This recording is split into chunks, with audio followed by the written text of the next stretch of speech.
the thinking behind this talk is that if we take a longer term collective view of the sort of moral and political basis of how we design and shape cities, then that can help us to get better outcomes, not just for children, but for everybody. But that seeing cities through the eyes of children helps us to do that.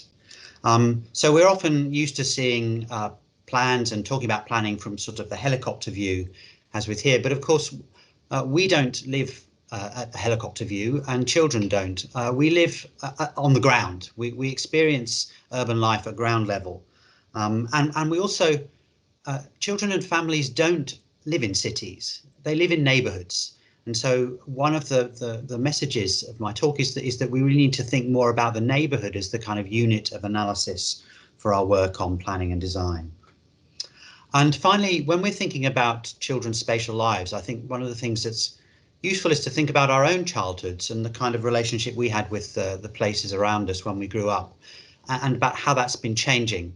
And my next slide gives a nice illustration of that change. So what you're looking at is a map that shows what you might call the roaming range, or the kind of home territory of 4 children.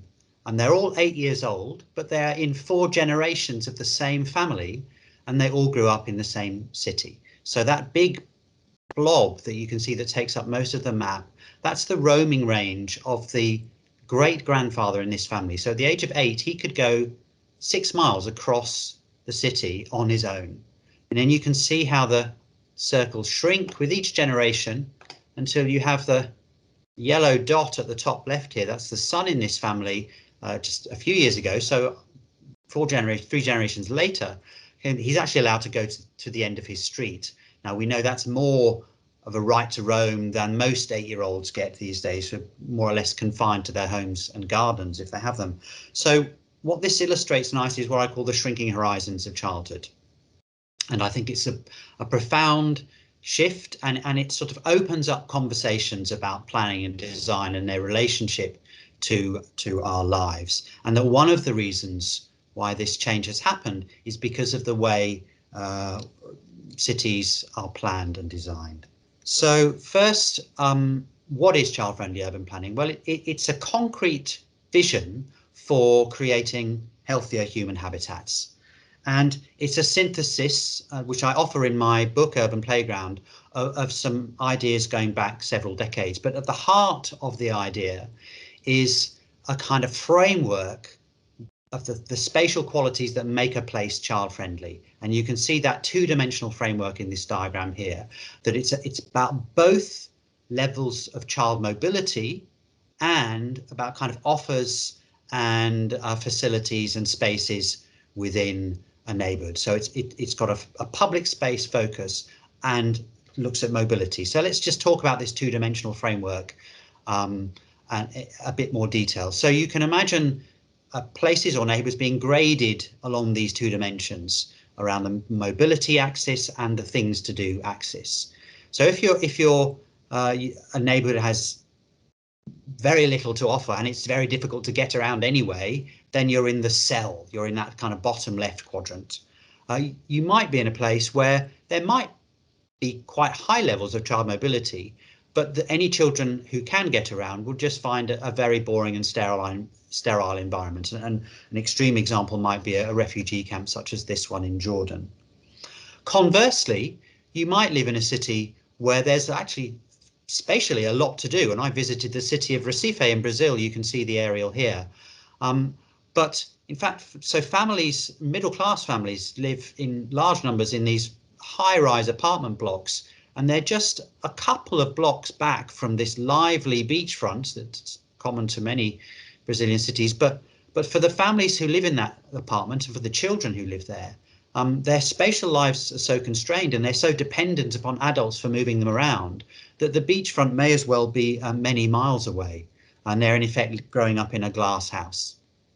So it's only where you have high levels of child mobility, so it's easy for children to get around, crucially, of course, on foot or by bike, and where you have a lot of a variety of offers of activities and spaces and places, that you're in that child-friendly quadrant.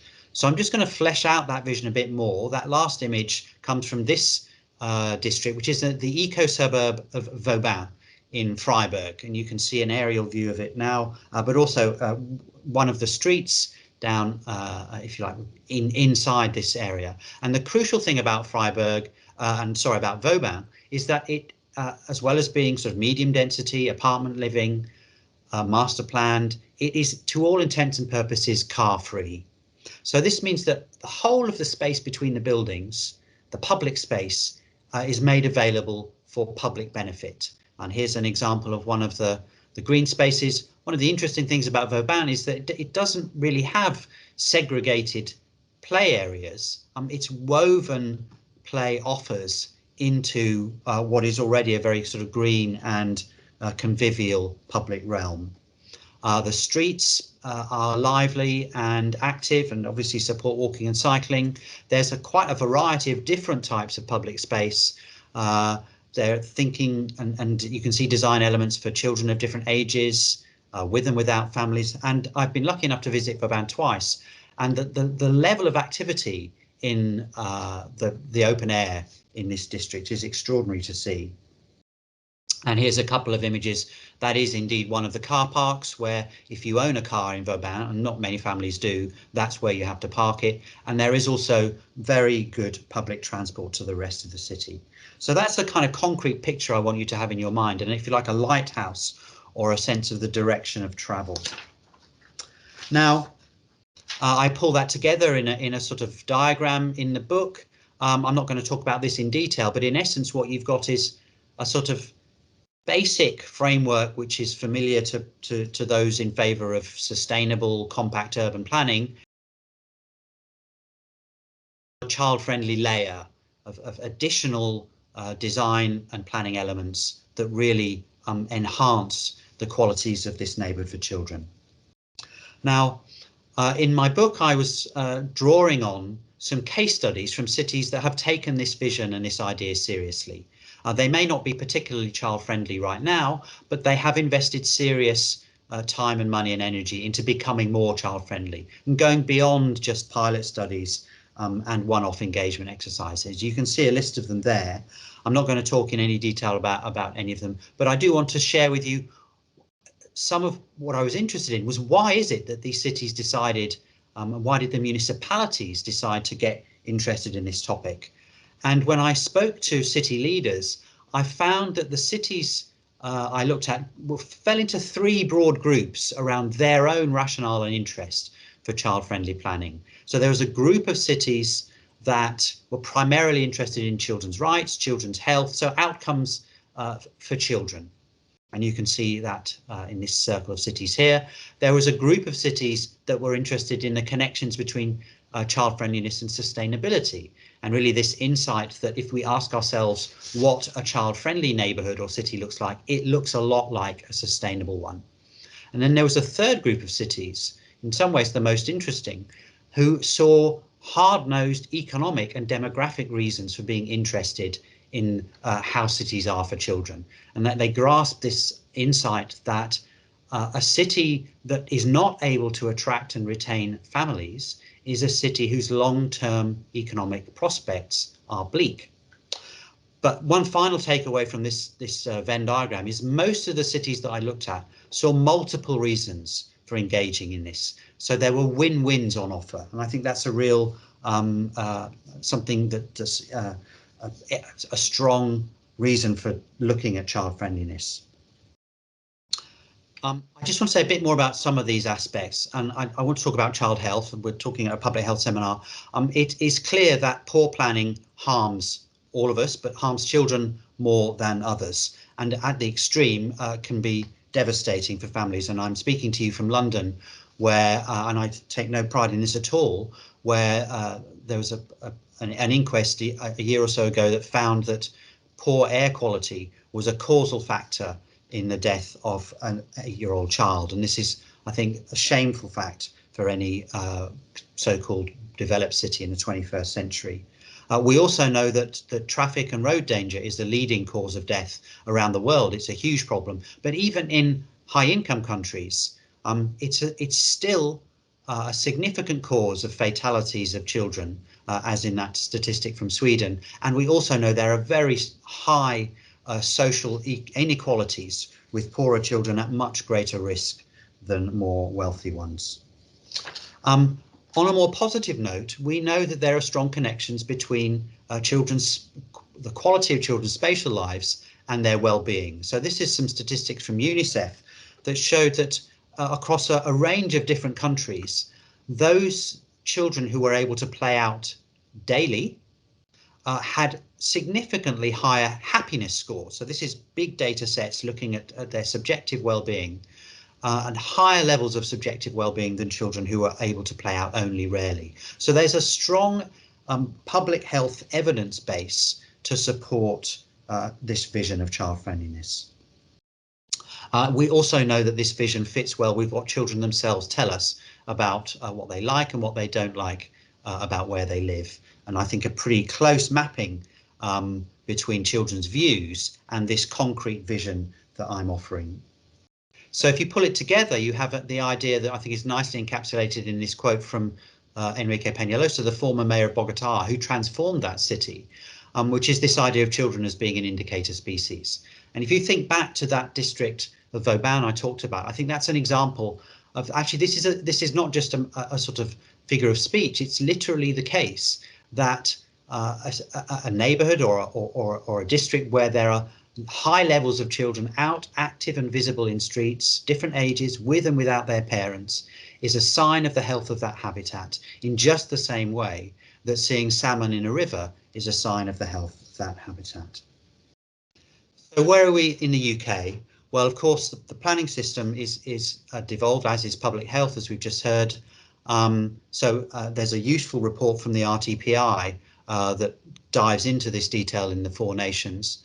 I'm just going to say a little bit about Wales. I think Wales is actually quite well placed. There's some helpful policy documents and resources in Wales that I would be very happy to see in England, but we certainly don't have them yet. I am just going to talk a bit about London.